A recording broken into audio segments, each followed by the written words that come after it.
ఇంకొకటి చెప్తున్నారు, స్పోర్ట్స్ కోటాకు సంబంధించి డబ్బు లావాదేవీలు జరిగినాయి, 15 లక్షల నుంచి 20 లక్షలు తీసుకున్నారు. ఒక సెల్ ఫోన్ వాయిస్ రికార్డును వినిపించడం జరిగింది. దాంట్లో ఏం చెప్తారు, ఎందుకు కానీ కేసు కట్టలేదు, ఎందుకు కానీ ఫోన్ నెంబర్ లేదని చెప్తాడు. ఎఫ్ఐఆర్లో స్పష్టంగా ఏ వ్యక్తి ఎవరైతే మోసం చేయదలుచుకున్నాడో అవతల పక్క ఉండే నిరుద్యోగిని ఆ వ్యక్తికి సంబంధించిన సెల్ ఫోన్ నెంబర్ వేయడం జరిగింది. 9440755843 అని. ఎలాంటి ఫోన్ నెంబర్ లేదా, ఇది మోసం కాదంటాడు. ఏ కళ్ళేమైనా పోయినా నెంబర్ ఉంది, పోలీసు వాళ్ళు 1 నిమిషంలో కనుక్కుంటారు కదా అని చెప్పాడు. పోలీసు వాళ్ళు కనుక్కుంటారు. ఎఫ్ఐఆర్ నమోదైన తర్వాత ఇన్వెస్టిగేషన్లో ఆ పేరు ఎవరు, ఆ సెల్ ఫోన్ నెంబరు ఎవరు వాడుతూ ఉన్నారు అని చెప్పేసి తర్వాత ఇన్వెస్టిగేషన్లో వస్తుంది. తర్వాత ఎందుకు కానీ డిలే అయింది, అధికారుల అనుమతి కోసం అని చెప్పి. ఒక కూని జరిగితేనో, ఒక తన్నుకుంటేనో, కొట్లాడుకుంటేనో, ఒక యాక్సిడెంట్ జరుగుతాయి, స్పాట్లో ఇమ్మీడియట్గా వాస్తవాలు కళ్ళ కనబడుతున్నాయి కాబట్టి ఎఫ్ఐఆర్ అప్పుడే కడతారు. దీని వాస్తవాలు ఒక ఫేక్ సమాచారమా లేకపోతే వాస్తవ సమాచారమా, ఇది కనుక్కొని కొంత సమాచారాన్ని సేకరించిన తర్వాతనే ఇలాంటి విషయాలలో ఉన్నతాధికారులు అనుమతి తీసుకుంటారు. ఇంకా కొన్ని కేసుల్లో అయితే స్థానిక మెజిస్ట్రేట్ కోర్టు అనుమతులు తీసుకొని ఎఫ్ఐఆర్ కడతారు. మీ పక్కనుండే మీకు చాలా పెద్ద లీగల్ టీం ఉంది కదా, ఇది నిజమో కాదో కనుక్కో. ఇది వాస్తవం. జగన్మోహన్ రెడ్డి గారు ఫోన్ నెంబర్ లేదంటావు, ఫోన్ నెంబర్ ఉంది, స్పష్టంగా ఉంది కదా. ఇన్వెస్టిగేషన్లో ఆ ఫోన్ నెంబర్ ఎవరిది, ఎవరితో మాట్లాడినారు, ఏం మాట్లాడినారు అని చెప్పి దాని తర్వాత వస్తుంది. దీని మీద ఇన్వెస్టిగేషన్ అయిపోయిన తర్వాత ఛార్జ్షీట్ వేసినప్పుడు దానిలో స్పష్టంగా ఇతను మాట్లాడిన అతను బొంత రోషయ్య అనే అతను మాట్లాడాడు, ఆ నెంబర్ అతనిది. అతను మాట్లాడింది రాయన సురేష్తో మాట్లాడడం జరిగిందని చెప్పి ఇదంతా ఇన్వెస్టిగేషన్లో వచ్చింది. ఎఫ్ఐఆర్ కట్టడం జరిగింది. ఇతను కోర్టుకు హాజరుపరిచినప్పుడు 7 సంవత్సరాల కంటే తక్కువ శిక్ష పడే కేసులలో 41A నోటీసులు ఇచ్చి పంపమనేది ఉన్నత న్యాయస్థానాల తీర్పులు ఉన్నాయి. దానికి అనుగుణంగానే స్టేషన్ బెయిలు ఇచ్చి ఉండొచ్చునేమో తప్ప చట్టానికి వ్యతిరేకంగానో ఇతన్ని రక్షించాలనో చేయాల్సిన పని. ఇతను రక్షించాలంటే కేసు కట్టాల్సిన అవసరమే లేదు కదా. ఇతన్ని రక్షించాలంటే మూడో వ్యక్తికి తెలియదు. ఇది వాళ్ళిద్దరు మాట్లాడుకున్నారు. ఎవరికైతే ఫోన్ పోయిందో ఆయన వచ్చి కంప్లైంట్ చేయడం జరిగింది. షాపోళ్ళు వాళ్ళు ఎన్టీఆర్ కమిషనరేట్కు ఫిర్యాదు చేసిన తర్వాత షాప్ అధికారులు ఈ ఇన్వెస్టిగేషన్ తర్వాత ఇవన్నీ తేలినాయి. ఇన్వెస్టిగేషన్లో పేర్లు పెడతారు, అన్నీ పెడతారు. మీది ఇప్పుడు లిక్కర్ కేసులో ఒకరి పేరు పెట్టారు, తర్వాత పేర్లు చేర్చుకుంటూ పోతూ ఉంటారు. ఇదిగానంతే. మీ అక్రమాస్తుల కేసుల్లో కూడా ముందు మిమ్మల్ని విజయసాయిరెడ్డి గారిని చేర్చిన తర్వాత అనేక మంది అధికారులు అనధికారులు వీళ్ళంతా కూడా ఆ సిస్టంలోకి చొప్పించడం జరిగింది, ఆ కేసుల్లో పెట్టడం జరిగింది.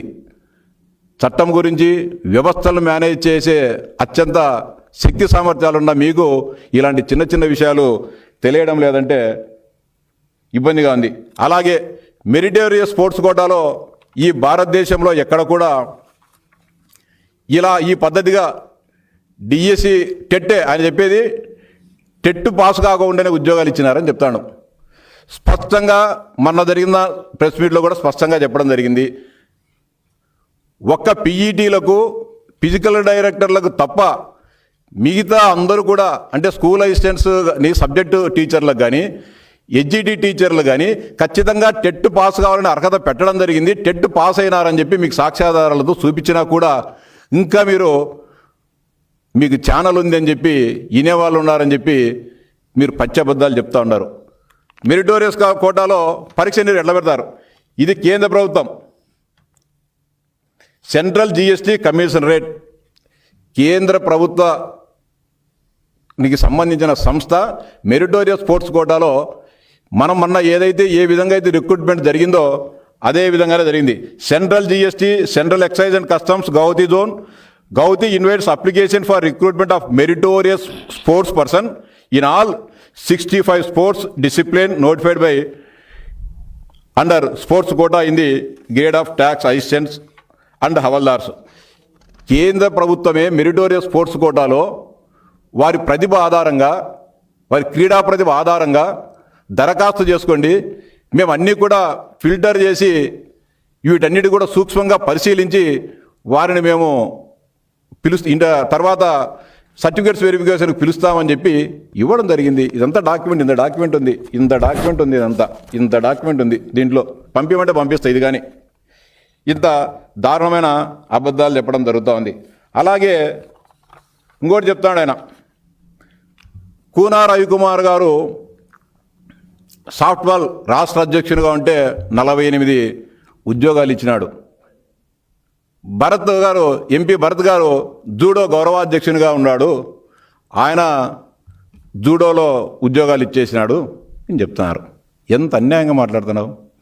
మొన్ననే చెప్పాం, కూనా రవికుమార్ గారు కానీ భరత్ గారికి కానీ సంబంధం లేదని చెప్పాం. చర్చకు రమ్మని చెప్పినాం, ఫోన్ నెంబర్లు ఇచ్చినాం. నాది శ్రీకాంత్ది ఈరోజు కానీ ఇస్తా ఉన్నాం. కూనా రవికుమార్ గారు సాఫ్ట్వేర్ గౌరవాధ్యక్షుడైంది 2026 సంవత్సరం జనవరిలో. డిఎస్సి జరిగింది 2025లో. భరత్ గారు జూడో గౌరవాధ్యక్షుడు కాదయ్యా స్వామి, నువ్వు గౌరవాధ్యక్షుడు అంటావు. ఛాలెంజ్ చేస్తున్నాం. కూనా రవికుమార్ గారు డిఎస్సి కంటే ముందే సర్టిఫికేట్లు ఇచ్చినారా? ఇంకా 2000 మేము మొన్ననే చెప్పడం జరిగింది, 382 ఉద్యోగాలకు సంబంధించి ఎవరు ఈ రాష్ట్ర ముఖ్యమంత్రిగా ఉన్న సమయంలో ఈ సర్టిఫికెట్లు క్రీడాకారులు పథకాలు పొందారో అని కూడా స్పష్టంగా చెప్పాం. దాంట్లో తెలుగుదేశం పార్టీ అధికారంలో ఉన్నప్పుడు 142 మందికి పథకాలు పొందిన వారికి ఉద్యోగాలు వచ్చాయి.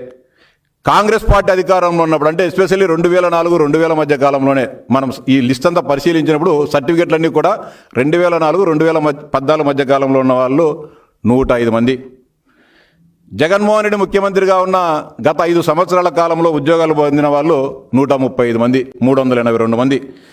ఇంకా ఎంత దారుణం అంటే, తెలుగుదేశం పార్టీ అధికారంలోకి వచ్చిన తర్వాత 2024 జూన్ నుంచి ఆ డిఎస్సి మధ్యలో వచ్చిన వాళ్ళు 22 మంది. మీరేం చెప్తారు? కూనా రవికుమార్ గారు 40 మందికి ఇప్పించినాడు, భరత్ గారు 60 మందికి ఇప్పించినారు. మొత్తం తెలుగుదేశం వాళ్ళే ఫెడరేషన్లకు అధ్యక్షులుగా ఉన్నారు. ఇన్ని అబద్ధాలు చెప్తాను.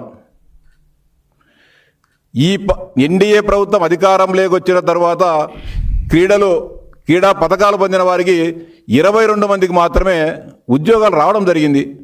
ఇంత పచ్చబద్ధాలు చెప్తాను. ఇప్పుడు కానీ మరోసారి ఛాలెంజ్ చేసి చెప్తా ఉన్నాం, భరత్ గారు జూడో గౌరవాధ్యక్షులు కాదు, రవికుమార్ అధ్యక్షులైంది జనవరిలో. అంతకుముందు ఇవన్నీ జరిగినాయి. అబద్ధాలు చెబితే పదే అబద్ధాలు చెప్తే నిజమవుతుందనే భ్రమలో నమ్మకంలో జగన్మోహన్ రెడ్డి గారు ఉన్నారు. వేలాది మందిని పిలిచినారు మనందరినీ, 10 మంది కానీ పట్టుమని 10 మందిని కానీ. సర్టిఫికేట్స్ వెరిఫికేషన్ చేస్తే 1:1 పద్ధతిలో పిలిచినారని చెప్తా ఉన్నావు. గతంలో అనేక నియామకాలకు సంబంధించి అనేక వివాదాలు తలెత్తుతున్నందున అధికారుల దానిపైన సుదీర్ఘ సమీక్ష చేసి 1:1 ద్వారా పిలిచడము, ఒకవేళ సర్టిఫికేట్ వెరిఫికేషన్లో కొంతమంది డిస్క్వాలిఫై అయిపోతే దాని తర్వాత ఉన్న వాళ్ళందరినీ కూడా పిలవడం జరిగింది. అది పద్ధతి. దాన్ని కూడా తప్పులు పడుతూ ఉన్నారు. మీరు చెప్పే కేసులు, మీరు ఈ దేశానికి ప్రధానమంత్రి అయినా కూడా ఉద్యోగాలు ఇవ్వలేరు. మీ దగ్గరికి మీ వాళ్ళంతా పిలుచుకొని వస్తున్నారు కొంతమందిని. వాళ్ళందరికీ మీరు ఈ దేశానికి ప్రధానమంత్రి అయినా కర్మ కాలి అయినా కూడా వారికి మీరు ఉన్న నిబంధనలకు మేరకు ఉద్యోగాలు ఇవ్వలేరు. మీరు అనవసరంగా వాళ్ళ ఆశలు నింపుతూ ఉన్నారు. వారికి కూడా సవినయంగా విజ్ఞప్తి చేస్తా ఉన్నా, మిమ్మల్ని వైకాపా రాజకీయ విద్రోహ కార్యకలాపాలకు నిరుద్యోగ యువతను వాడుకోవాలని ఉన్నారు. మీ కెరీర్ పాడు చేసుకోవద్దు. మళ్ళీ అనేక రకాలైన ఉద్యోగ నియామకాలు జరుగుతున్నాయి. మీరు చదువుపైన దృష్టి పెట్టండి, వాటిని సాధించండి అని చెప్పి విజ్ఞప్తి చేస్తూ ఉన్నాం. అంతేకాకుండా ఇంకా ఆయన జగన్మోహన్ రెడ్డి గారు నేను ఇది ఉంటా అని చెప్తా ఉన్నాడు.